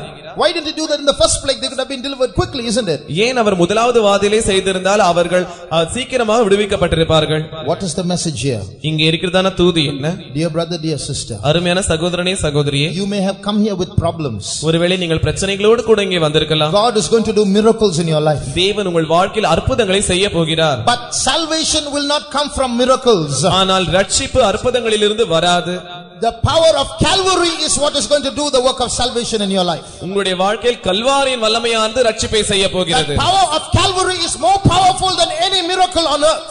கல்வாரியின் வல்லமையானது பூமியில் இருக்கிற எந்த அற்புதத்தை காட்டிலும் வல்லமை வாய்ந்ததா இருக்கிறது. The power of Calvary is more powerful than every sin on earth. கல்வாரியின் வல்லமையானது இந்த பூமியில் இருக்கிற எந்த பாவத்தின் வல்லமையை காட்டிலும் வல்லமையுள்ளதா இருக்கிறது. Sin is controlling the whole world. பாவமானது முழு உலகத்தையும் கைப்பற்றிக் கொண்டிருக்கிறது. No religion, not even Christianity, can solve the problem of sin. எந்த மார்க்கமும், ஏன் கிறிஸ்தவ மார்க்கம் கூட பாவத்தினுடைய பிரச்சனையை தீர்த்து வைக்க முடியாது. No philosophy can solve the problem of sin. எந்த தத்துவமும் பாவ பிரச்சனையை தீர்த்து வைக்க முடியாது. No education can solve the problem of sin. எந்த கல்வியும் பாவ பிரச்சனையை தீர்த்து வைக்க முடியாது. There is only one solution for sin. பாவத்திற்கு இருக்கிறதான ஒரே ஒரு தீர்வு உண்டு. The death of Jesus Christ. அதுதான் இயேசு கிறிஸ்துவின் மரணம். And where a person believes that Jesus Christ died for that person, there sin in that person starts trembling.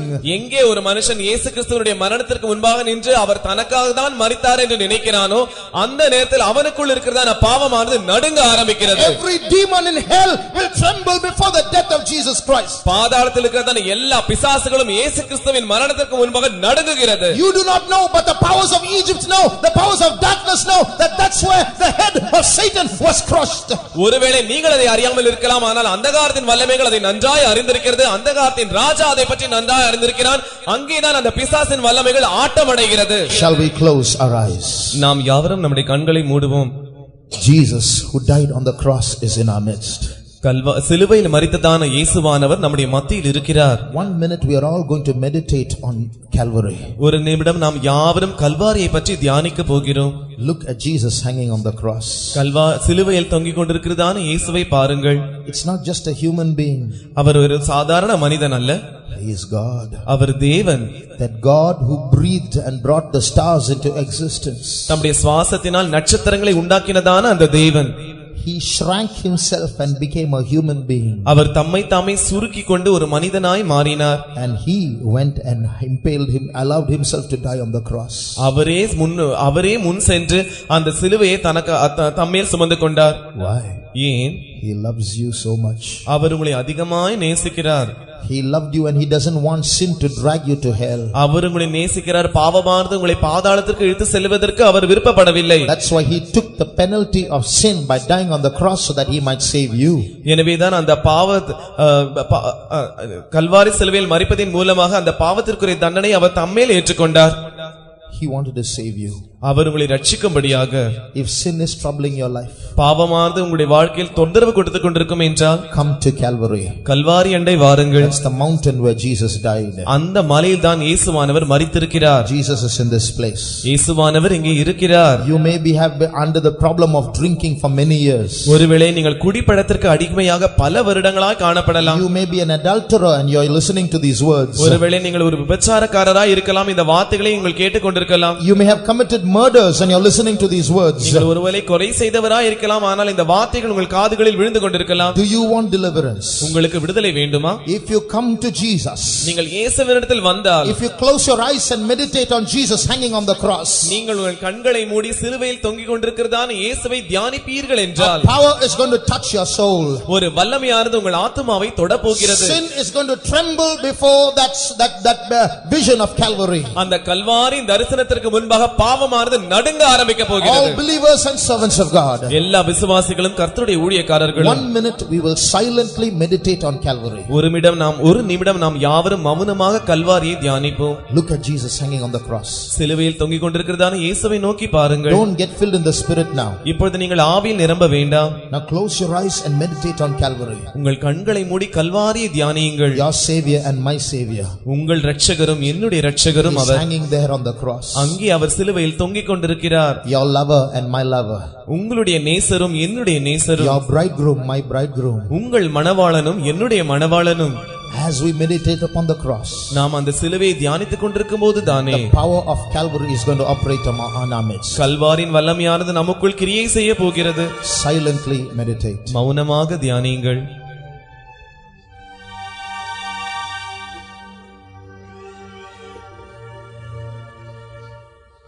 God is hanging on the cross. தேவனே சிலுவையில் தொங்கிக் கொண்டிருக்கிறார். Why? ஏன்? He loves you. ஏனென்றால் அவர் உங்களை நேசிக்கிறார். In that pain, he loves you. அந்த வேதனையிலும் கூட அவர் உங்களை நேசிக்கிறார். In fact, he is able to bear that pain because of his love for you. அவர் உங்கள் மேல் வைத்திருக்கிறதான அன்பின் நிமித்தமாக அந்த வேதனை சகிக்க அவரால் முடிந்தது. In the middle of all that pain, there is a joy in his heart. இந்த எல்லா வேதனையின் மத்தியிலும் அவருடைய இருதயத்திற்குள் ஒரு சந்தோஷம் இருந்தது. What is that joy? அந்த சந்தோஷம் என்ன? I am going to have my child for myself. என்னுடைய பிள்ளை நான் எனக்காகவே எடுத்துக்கொள்ள போகிறேன். My child is going to come with me to heaven. என்னுடைய பிள்ளை என்னோடு கூட பரலோகத்திற்கு வர போகிறது. Dear brother, dear sister, அருமையான சகோதரனே, அருமையான சகோதரியே, you are not meant for hell. நீங்கள் பாதாளத்திற்கு என்று நியமிக்கப்பட்டவர் அல்ல. Your sin is trying to drag you into hell. உங்கள் பாவமானது உங்களை பாதாளத்திற்கு இழுத்து செல்வதற்கு முயற்சிக்கிறது. But today the power of sin is trembling before you in your heart. ஆனால் இன்று உங்களுடைய இதயத்தில் இருக்கிறதான பாவமானது அவருக்கு முன்பாக நடுங்கிக் கொண்டிருக்கிறது. The spirit of God is moving in our midst. தேவ ஆவியானவர் நம்முடைய மத்தியில் அசைவாடிக் The கொண்டிருக்கிறார். presence of the almighty God who made the world is in this place. இந்த உலகத்தை சிருஷ்டித்ததான சர்வ வல்லமையுள்ள தேவனுடைய சமூகமானது இங்கே அசைவாடிக் கொண்டிருக்கிறது. Can you feel the presence of God? உங்களால் அந்த தேவனுடைய சமூகத்தை உணர முடிகிறதா? Can you feel the power of God? உங்களால் தேவனுடைய வல்லமையை உணர முடிகிறதா? Can you feel darkness leaving your heart? உங்கள் இதயத்தை விட்டு அந்தகாரம் போவதை உங்களால் உணர முடிகிறதா? Can you feel the blood of Jesus washing your sins? இயேசுவின் இரத்தமானது உங்கள் பாவத்தை கழுவுகிறதை உங்களால் உணர முடிகிறதா? As the blood of Jesus is touching the heart of the sinner, இயேசுவின் இரத்தமானது அந்த பாவியினுடைய இதயத்தை தொடும்போதுதானே we the children of God are going to rejoice in the love of Jesus. தேவனுடைய பிள்ளைகளாகிய நாம் இயேசுவினுடைய அன்பில் களிகூர போகிறோம். We are going to sing the stanza of a song. நாம் ஒரு பாடலினுடைய பல்லவியை நாம் பாட போகிறோம். As we sing the stanza of this song, அந்த பாடலினுடைய சரணத்தை நாம் பாடும்போதுதானே we are rejoicing in our bridegroom. நாம் நம்முடைய மணவாளனில் களிகூர்ந்து கொண்டிருக்கிறோம். We are rejoicing in our Savior. நம்முடைய இரட்சகரில் நாம் கெம்பீரித்துக் We கொண்டிருக்கிறோம். are rejoicing in our heavenly Father. நம்முடைய பரம பிதாவினிடத்தில் நாம் களிகூர்ந்து கொண்டிருக்கிறோம். And as that power operates in our midst, அந்த வல்லமையானது நமக்குள் கிரியை செய்யும்போதுதானே the power of sin is going to leave many people. பாவத்தின் வல்லமையானது அநேக ஜனங்களை விட்டு புறப்பட போகிறது. Oh Church of God, தேவ சபையே, God has given us the power to save. ரட்சிப்பதற்கென்று தேவன் ஒரு வல்லமையை தந்திருக்கிறார். The foundation of this church is Jesus. இந்த சபையினுடைய அஸ்திபாரம் இயேசு. The cornerstone of this church is Jesus. இந்த சபையினுடைய மூலைக்கல் இயேசு. The headstone of this church is Jesus. இந்த சபையினுடைய தலைக்கல் இயேசு. The one who is conducting this convention is Jesus.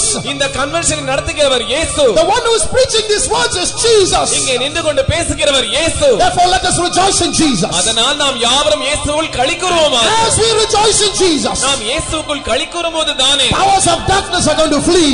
அந்தகாரத்தின் வல்லமைகள் பறந்தோட போகிறது. Powers of sin are going to flee. பாவத்தின் வல்லமைகள் பறந்தோட போகிறது. நேசகொடி அந்த மேல் வீசி பாசமாய் பறந்திடுதே.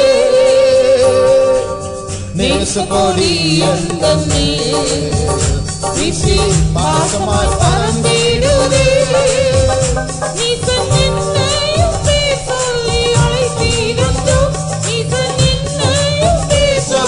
அழைத்தீரண்டோ நித்தம் கிருபையினால் மூடி சூழ்த்திடுவீர்.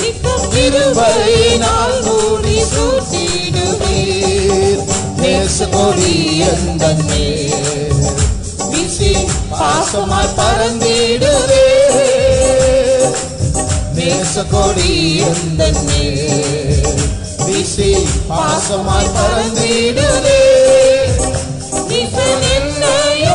சொல்லி அழைத்தீரோ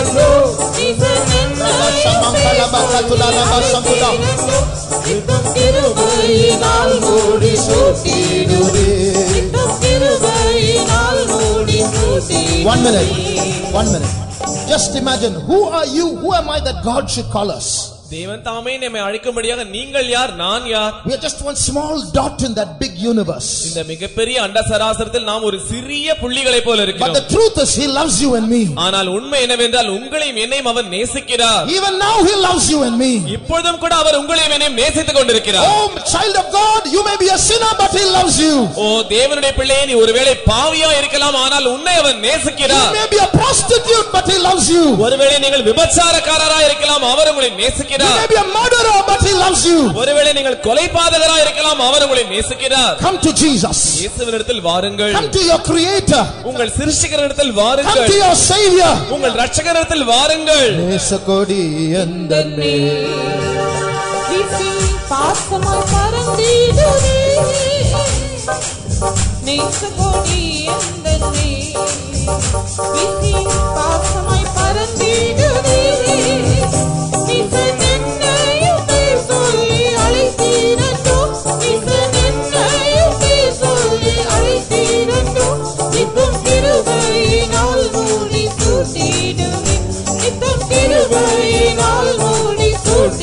பாசமாய் பறந்திடுவே.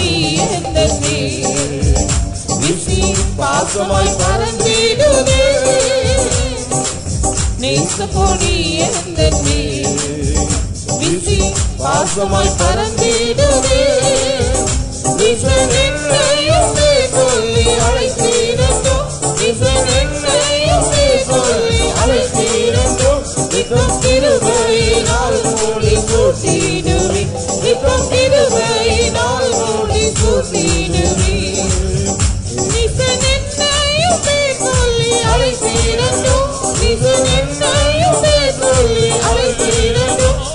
கிருபையினால் மூடி சூழ்த்திடுவே. கிருபையினால்